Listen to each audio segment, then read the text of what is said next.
Anong score mo, Zoe? 20. Bakit naman ba, Ryan?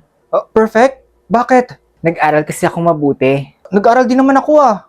Nag-aral ka nga, pero mas mataas pa rin ako sa'yo. Ano, masaya ka na yan? Huwag ka mag-alala, babawi ako sa'yo. Akala mo ah. Eh di bumawi ka, tingnan na lang natin kung sino mas mataas sa susunod na exam. Ilan score mo sa exam? 41. 41? Wala ka pa sa kalingkingan ko, Zoe. Eh di ko na mas matalino. Ano yung ginagawa mo? Sinusubukan mo pa rin bang taasan yung score ko? Ikaw, sinusubukan mo pa rin bang lumagpas ang isang araw na hindi ka nang iines? Sus, alam naman talaga natin na obsessed ka talaga sa akin. Oo, obsessed akong patunayan sa'yo na mas magaling talaga ako sa'yo, no? Sige, bakit hindi natin gawing interesting yung little competition natin? Okay, I'm listening. Pustahan tayo. Kung sinong unang mapainlabang isa sa atin, siya yung panalo. Wait, what? Sira ulo ka ba? Tigilan mo nga yung pambatang laro mo. Natatakot ka ba matalo? Okay, sige. At ano namang premyo? If I win, bibili mo sa akin yung gusto kong sapatos. And if I win, bibilan mo ako ng concert ticket ng Beanie. Deal? Deal! Prepare to lose, Mr. Ryan Mendoza. Pustahan?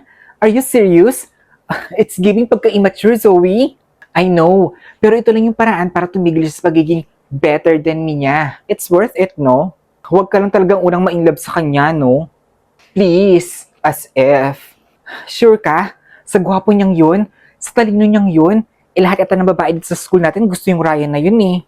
Pwes, ibahin mo ako sa kanila, no? So, gagawin mo talaga to, pre? Of course, hindi naman ito tungkol sa premyo ng panalo eh. It's all about proving that I can win.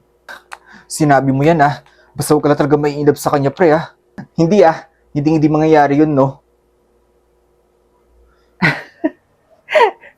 Okay, I admit, hindi ka pala talaga nung ka-boring na kasama, no?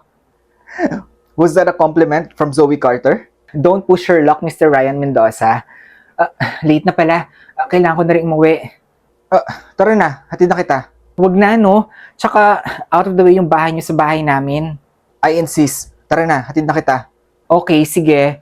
Pero, don't assume na may in love ako sa gagawin mo na to, ah. Tara na. So, anong plano mo, pre? Kapag nanalo ko dyan sa pustahan na yan. I'm not going to win, pre. Teka, anong sabi mo? Huwag kang mag-alala, pre. Kayang-kayang manalo dito sa pustahan na to. Wala na akong pakialam sa pustahan na yan, pre. Honestly, I never really did. Ha?